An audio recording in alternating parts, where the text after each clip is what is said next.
A to Z YouTube channel में मैं शाहिद आपका इस्तकबाल करता हूं, वेलकम करता हूं। शिक्षक भर्ती का फ़ेज़ 2 होने वाला है। आप जानते हैं शिक्षक भर्ती 2022 का फ़ेज़ 1 कंप्लीट हुआ है और अब हम लोग फ़ेज़ 2 के लिए कोशिशें कर रहे हैं और उसके लिए हमने ऊना आयुक्त कार्यालय के सामने 20 अगस्त को धरना आंदोलन भी किया था। उसी के साथ साथ हम मुंबई मंत्रालय में भी पहुँचे। हमारे साथियों ने बहुत कोशिशें की और उसका नतीजा ये निकला कि कैबिनेट की बैठक में वो प्रस्ताव रखा गया और उसको मंजूरी मिली। साथ ही साथ 13/9/2024 को आयुक्त ऑफिस से लेटर जारी हुआ कि जल्द अज जल्द ये प्रोसेस शुरू किया जाए। फिर अब ऐसा क्या हो गया जो मैंने थंबनेल पर इस तरह से लिखा है कि क्या होगा अब आगे। तो देखिए, शिक्षक भर्ती में जिस बात का डर था, जैसे थंबनेल पर पढ़ ही लिया आपने कि फ़ेज़ 2 के लिए जिस चीज़ का हमको डर लग रहा था, वो डर क्या हमारे सामने आ जाएगा? ये एक बड़ा सवाल है। लेकिन उससे पहले कुछ सवालात हैं जो हर वीडियो में मैं पहले ही क्लियर करता चलता हूँ। बहुत सारे लोग सवाल करते हैं मुझसे कि क्या फ़ेज़ 2 होगा? तो जी हाँ, फ़ेज़ 2 ज़रूर होगा। ये मुझे पूरा यकीन है, किसी और को यकीन हो ना हो। लेकिन उसमें कुछ रुकावटें हैं, यानी जिस बात का डर है वो बात हमारे सामने आ सकती है। मैं नहीं कह रहा हूँ कि आ गई है, आ सकती है। उसी के लिए हमको कोशिशें करना है और इन्हीं सब बातों को लेकर आज मैं आपके सामने ये वीडियो पेश कर रहा हूँ, आपसे कुछ इन्फॉर्मेशन शेयर कर रहा हूँ।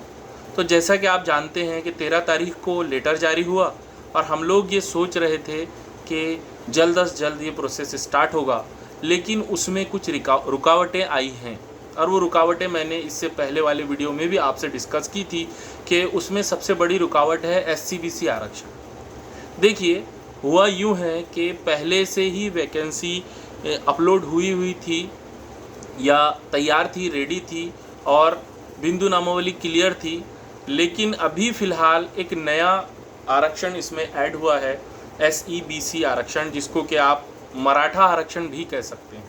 और उसकी वजह से ये हो रहा है कि नई जगह क्रिएट करना होगी जो बिंदु नामावली है उसके अंदर, और इट टेक्स लॉन्ग टाइम। इसको बहुत ज़्यादा वक्त लगने वाला है, ये एक बहुत बड़ा डर है। और इसकी वजह से हम जो चाह रहे थे कि कम से कम प्रोसेस आचार संहिता से पहले स्टार्ट हो जाना चाहिए, उसमें हमको बहुत दिक्कतें नज़र आ रही हैं।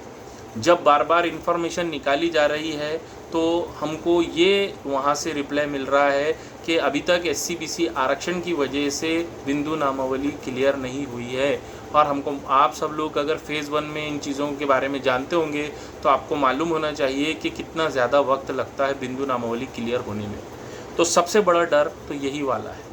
और दूसरा जो प्रॉब्लम हमको प्रोसेस स्टार्ट होने में आ रहा है वो है ये वाला कि बहुत सारे आंदोलन एक साथ आ गए हैं और उसमें 2 बड़े आंदोलन जो हमारे साथ में आ रहे हैं, उसमें एक है शिक्षण सेवक रद्द किया जाए उसका आंदोलन, और दूसरा उससे भी बड़ा आंदोलन जिसका असर सब पर होने वाला है, पूरी शिक्षक भर्ती पर होने वाला है। बल्कि मुझे तो ऐसा लगता है कि उस शिक्षक डे के जो GR है, 5 तारीख का जो GR है, उसकी वजह से ऐसा ना हो कि आगे वैकेंसी ही वैनिश हो जाए, गायब हो जाए। और इसका मुझे बिल्कुल डर लग रहा है। क्यों? क्योंकि तकरीबन 40,000 जगहें ये जो कॉन्ट्रैक्ट बेसिस शिक्षक की वजह से गायब हो जाने वाली हैं। अभी हमारा पूरा फोकस फ़ेज़ 2 पर है, लेकिन फिर भी ये डर फ़ेज़ 2 पर भी मंडरा रहा है। और ऑफिसर लोग, जब हमारे बच्चे, हमारे कैंडिडेट या एस्पिरेंट्स जब वहाँ जाकर रीच कर रहे हैं महानगर पालिका, नगर पालिका और ZPs को, तो हमको वहाँ से सीधा सीधा जवाब ये मिल रहा है कि वैकेंसी ही नहीं है। बहुत हैरानी की बात है कि जब फ़ेज़ 1 में किसी ज़िले की वैकेंसी आई थी, उसमें से 10% रिज़र्व थी, तो फिर 10% वैकेंसी गई कहाँ से? ये एक बहुत बड़ा सवाल हमारे सामने है। दूसरा, जब भी ऑफिसेज़ में हमारे स्टूडेंट वहाँ पर पहुँच रहे हैं, साथी वहाँ पर पहुँच रहे हैं, तो बहुत निराशा हासिल हो रही है क्योंकि वैकेंसी दिखाई नहीं दे रही अब पोर्टल। ये एक बड़ा प्रॉब्लम है। तो 2 बड़े बड़े प्रॉब्लम आपको बिल्कुल सामने नज़र ही आ रहे होंगे कि एक तो SC/BC आरक्षण ऐड करना है उसके अंदर, और दूसरी बड़ी प्रॉब्लम ये है कि 2 बड़े बड़े आंदोलन हमारे सामने होने वाले हैं। तीसरा आंदोलन हम खुद करने वाले हैं 25 तारीख से प्रोसेस स्टार्ट होने के लिए। तो मैं इस वीडियो के ज़रिए आपसे अपील भी करता हूं कि अब कोई लिस्ट बनाने की ज़रूरत नहीं है, कोई आग्रह करने की ज़रूरत नहीं है, कोई विनंती करने की ज़रूरत नहीं है। आप सब में से जो ये चाहता है कि फ़ेज़ 2 हो और फ़ेज़ 2 में ज़्यादा से ज़्यादा जगह आए, तो वो 25 तारीख को पुणे ज़रूर पहुँचिए। ये मेरी रिक्वेस्ट भी है आपसे। अब बार बार हर किसी से रिक्वेस्ट करना, क्योंकि जितनी ज़रूरत मुझे है उतनी ज़रूरत आप सबको भी है फ़ेज़ 2 की। आप अपना वक्त निकालिए। देखिए, लाइफ टाइम की जॉब है, आपने जितनी एजुकेशन हासिल की है उसका फल मिलने वाला है। उसके लिए 2-3-4 रोज़ अगर आप देंगे, और याद रखिए ये एक तारीखी आंदोलन होने वाला है। हम लोगों की ये कोशिश है कि कम से कम आचार संहिता लगने से पहले, जैसे कि आप न्यूज़ देख ही रहे होंगे, अलग अलग लेटर्स देख ही रहे होंगे कि बहुत जल्द ऐसा लगता है कि आचार संहिता शुरू हो जाएगी। और एक बार कोड ऑफ कंडक्ट लग गया तो फिर वो जो 13/9 का GR या लेटर जो निकला था उसकी भी कोई अहमियत नहीं रह जाएगी, क्योंकि जाहिरात आना चाहिए। अगर जाहिरात आती है तो ये फ़ेज़ 2 कंटिन्यू होगा, वरना हमको कितनी मेहनत करनी पड़ेगी ये आप भी नहीं जानते और मैं भी नहीं जानता। कितने आंदोलन करने पड़ेंगे, आगे गवर्नमेंट किसकी बनेगी, यही गवर्नमेंट रही तो ठीक, वरना न्यू शिक्षण मंत्री अगर आते हैं तो उनको सारी चीज़ें समझाने को कितना वक्त लगेगा, क्या क्या कोशिशें करनी पड़ेगी, ये कोई नहीं बता सकता। और जिस तरह से ये प्रोसेस है, ये इंतहाई स्लो स्पीड से प्रोसेस चल रहा है और कोई गुंजाइश नहीं लग रही है कि आचार संहिता से पहले प्रोसेस शुरू हो। अगर प्रोसेस शुरू करना है तो जो एक्टिविटीज़ करवाई जा रही हैं, अनकरीब एक और ईमेल हमको करना है, जो कि उर्दू मीडियम का एक स्पेशल मसला है। मैं इस मसले पर हमेशा खुलकर इसलिए बोलता हूँ क्योंकि इसकी वजह से बहुत सारे उर्दू मीडियम के स्टूडेंट के साथ अन्याय हुआ है, नाइंसाफ़ी हुई है।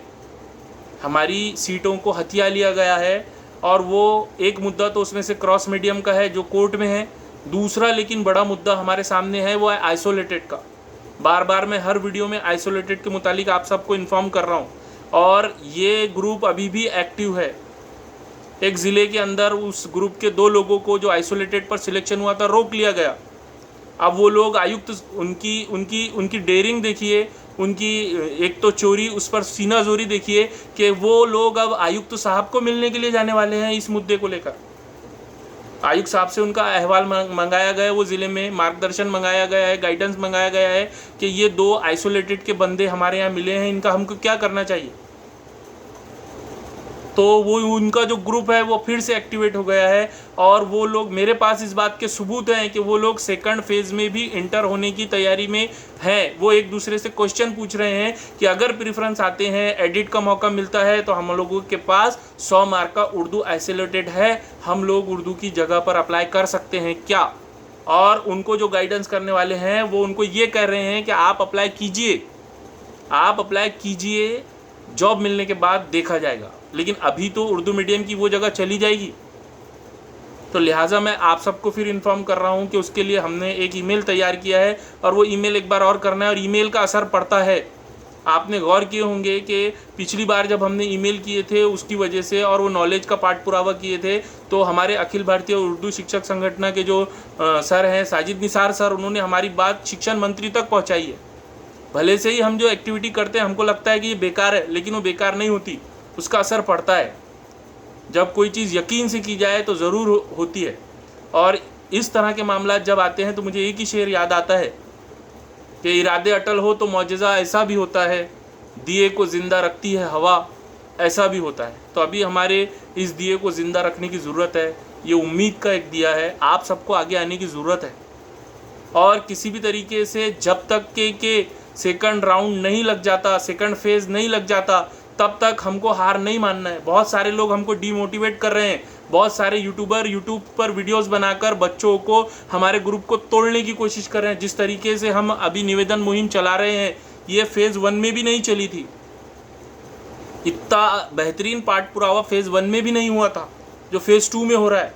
और वो लोग बार बार वीडियोस बनाकर डीमोटिवेट कर रहे हैं। वो कह रहे हैं सिर्फ 10% पर फ़ेज़ 2 होगा, जबकि 10% जो है वो फ़ेज़ 1 का हिस्सा है। इसके अलावा हर ज़िले ने 70% जगह अपलोड करना चाहिए था फेज़ 1 में, जिसमें से उन्होंने पूरी 70 नहीं की। किसी ज़िले ने 52% की, किसी ज़िले ने 58% की। तो रिमेनिंग जो जगह है वो, और जो रोक ली गई थी, रिजर्व रख ली गई थी 10%, वो जगह इस सब पर फेज़ 2 होने वाला है। न्यू जाहिरात इस पर आने वाली है। इसके अलावा भी हमारे उर्दू के जो लीडर हजरात हैं, साजिद निसार सर वगैरह, उनका हम शुक्रिया अदा करते हैं कि उन्होंने फुल वैकेंसी अपलोड करने की अपील की है, और ये हो सकता है। तो मैं अपने उर्दू मीडियम के साथी जो अभी फेज़ 2 के लिए कोशिशें कर रहे हैं, वो बार बार मुझसे सवाल पूछ रहे हैं, तो बिल्कुल डीमोटिवेट होने की ज़रूरत नहीं है। हमको आखिरी बॉल तक, क्रिकेट के गेम की तरह आखिरी बॉल तक उम्मीद रखना चाहिए जीत की, मायूस नहीं होना चाहिए। उम्मीद हमारा सबसे बड़ा सहारा है। Hope is everything for us. उम्मीद हमारे लिए सब कुछ है। मैं आप लोगों से रिक्वेस्ट करता हूं कि किसी तरीके से डीमोटिवेट मत होइए। ज़िला परिषद, नगर पालिका, महानगर पालिका में आपने निवेदन दे दिया है, मौका मिले तो वहां पर जाकर फॉलोअप लीजिए। फॉलोअप लेना बहुत ज़रूरी है। एक दो जन जाकर भी के ओसी बताइए कि सर हमने ये हमारा निवेदन दिया था, इस पर कुछ कार्रवाई हुई कि नहीं हुई। ऊपर की टीम अल्हम्दुलिल्लाह हम क्या काम कर रहे हैं बताने की ज़रूरत है नहीं आपको। इंशाअल्लाह कल भी एक अच्छी न्यूज़ मिल सकती है। कल भी हमारी एक मीटिंग होने वाली है, वहाँ पर अगर हमारी बात मान ली गई तो कुछ ना कुछ एडिट वगैरह का ऑप्शन ज़रूर मिल सकता है। अभी जो हमको नॉलेज मिली है उसके मुताबिक ये कहा जा रहा है कि जाहिरात अपलोड नहीं की जा सकती, क्योंकि SC/BC आरक्षण की वजह से बिंदु नामावली क्लियर नहीं है। बहुत सारे ज़िलों में तो वो लेटर ही नहीं पहुँचा है। हमारे साथी जाकर वो लेटर पहुँचा रहे हैं। तो ये नहीं हो सकता तो क्या हो सकता है? तो प्रोफाइल अपडेट करने का तो मौका मिल सकता है, फिर जाहिरात आएंगी, फिर प्रेफरेंसेस आएंगे। लेकिन किसी भी तरीके से हमको उम्मीद नहीं छोड़ना है, और जिसको उम्मीद नहीं है प्लीज़ वो थर्ड टेट की तैयारी में लग जाइए। हम यहाँ पर अहले उम्मीद लोग कोशिश कर रहे हैं, जिनको उम्मीद है। अभी फेज़ 2 ख़त्म नहीं हुआ, अभी लड़ाई हम नहीं हारे, अभी हम कोशिश करना नहीं छोड़ने वाले हैं। चाहे कोई कितना भी डिमोटिवेट करे, वो कितना भी बड़ा दिग्गज हो। तो मैं आप सबसे अपील करता हूँ कि बिल्कुल डिमोटिवेट होने की ज़रूरत नहीं है। आंदोलन के लिए भी कमर कस लीजिए। ज़िंदगी की लड़ाई है, पूरी लाइफ एक हिस्ट्री रहेगी आपके पास बताने के लिए कि हमने आंदोलन करके जॉब हासिल की है। पहले D.Ed किया, B.Ed किया, CTET दी, TET दी, TET दिया, आंदोलन किया, फेज़ 1 हुआ, फेज़ 2 हुआ। एक बेहतरीन स्टोरी है कामयाबी की। हमारी ये जर्नी होगी। आप कोशिश कीजिए, कोशिश करने से सब कुछ होता है। जब हम लोग आंदोलन कर रहे थे तभी लोग क्या बता रहे थे, वीडियो बनाकर बोल रहे थे शिक्षक भर्ती संपली। कैसे खत्म हुई, कैसे 2-2 लेटर निकले हैं, कैबिनेट की मीटिंग में कैसे प्रस्ताव गया फिर। तो मैं आप लोगों से रिक्वेस्ट कर रहा हूं कि नई निगेटिव बोलने वाले हमेशा निगेटिव बोलते हैं। हमको निगेटिविटी पर ध्यान नहीं देना है। अगर आप चाहते हैं कि फेज़ 2 हो तो आप लोगों को कमर कसनी होगी। मुझे 80% हैंडीकैप लोगों का कॉल आया है कि सर आंदोलन होता है तो हम आएंगे। मेरे पास में मैसेज मौजूद है। मैं सलाम करता हूँ ऐसे लोगों को, और ख़ास तौर से हमारी सिस्टर्स को, हमारी बहनों को। वो लोग हर मौके पर तैयार है जाने के लिए। वो केंद्र प्रमुख से मिल रहे हैं, वो बड़े बड़े लोगों से जाकर मिल रहे हैं जहाँ तक हमारी रीच भी नहीं। तो थोड़ा सा वक्त निकालिए। मैं जानता हूँ सबके पीछे जिम्मेदारियाँ, मेरे पीछे भी जिम्मेदारियाँ हैं, आपके पास भी जिम्मेदारियाँ हैं, लेकिन ये हमारे जॉब का सवाल है। ये शिक्षक भर्ती के बाद थर्ड टेट में क्या होने वाला है हमको कुछ नहीं मालूम, क्योंकि वैकेंसी ही नहीं दिखाई दे रही है। तो इन शॉर्ट मैं आपको बताना चाहता हूँ कि प्रॉब्लम्स ज़रूर हैं, लेकिन इसका मतलब ये नहीं है कि उम्मीद ख़त्म हो गई। Hope is never die. उम्मीद कभी नहीं मरती। अगर हमको यकीन है कि हम लोग हासिल करेंगे तो ज़रूर हासिल करेंगे। भला मैं ये बात मानता हूँ कि अभी बहुत मुश्किलात लग रही हैं। बिल्कुल सही बात है कि आचार संहिता के पहले कोई राउंड नहीं लग सकता, लेकिन क्या इस वजह से हम कोशिश छोड़ दें? जैसे फेज़ 1 ख़त्म हुआ था तो बहुत सारे लोग अलल ऐलान ये बात कह रहे थे कि अब शिक्षक भर्ती ख़त्म हो गई, अब नहीं होगा। लेकिन कोशिश करने पर यहाँ तक अभी उम्मीद की एक किरण बाकी है ना, हमारी उम्मीद ज़िंदा है ना। तो अभी भी हम अगर कोशिश करते हैं, डीमोटिवेट नहीं होना है, निगेटिव बातों को छोड़ देना है, सामने उसके सामने अपने को घुटने नहीं टेकना है। मैं मानता हूँ SC/BC आरक्षण की वजह से लेट हो रहा है, ये एक टेक्निकल प्रॉब्लम है, और शालेय विभाग का पूरा ध्यान अभी जो 2 बड़े बड़े आंदोलन होने वाले हैं उनकी तरफ है, और वो फेज़ 2 के ताल्लुक से हमको आश्वस्त करा रहे हैं कि हम फेज़ 2 लेने वाले हैं। मैं जानता हूँ आचार संहिता की जो टांगती तलवार हमारे सिर पर है, लेकिन फिर भी हम कोशिश नहीं छोड़ेंगे। तो हर तरीके से ईमेल एक्टिविटी हो, ट्विटर एक्टिविटी हो, या आंदोलन में आना हो, या फाइनेंशियल हेल्प करना हो, हम लोगों को तैयार रहना पड़ेगा, तो फेज़ 2 होगा। और बराए मेहरबानी हर चीज़ से वो लोग जुड़े हुए रहें अभी फ़िलहाल जो पॉजिटिव हैं। निगेटिव लोगों की कहीं कोई ज़रूरत है ही नहीं।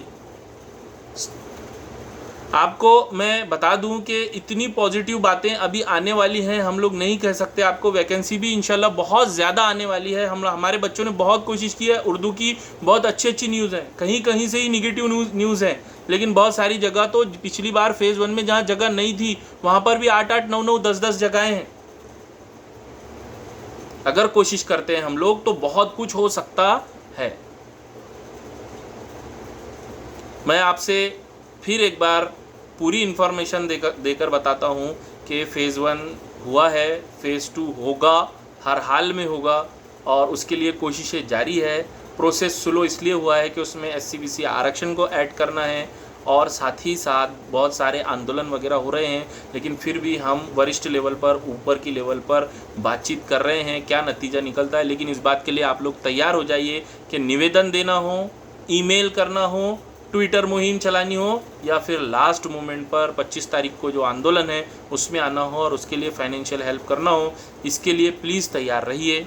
अगर इस वीडियो को आप पसंद करते हैं, दी गई मालूमात आपको समझ में आती है, ये सही है, और इस तरह के और वीडियो और अपडेट आप चाहते हैं, तो मेरा चैनल A to Z को सब्सक्राइब कीजिए, लाइक कीजिए और शेयर कीजिए। डिमोटिवेट होने की ज़रूरत नहीं है। शुक्रिया।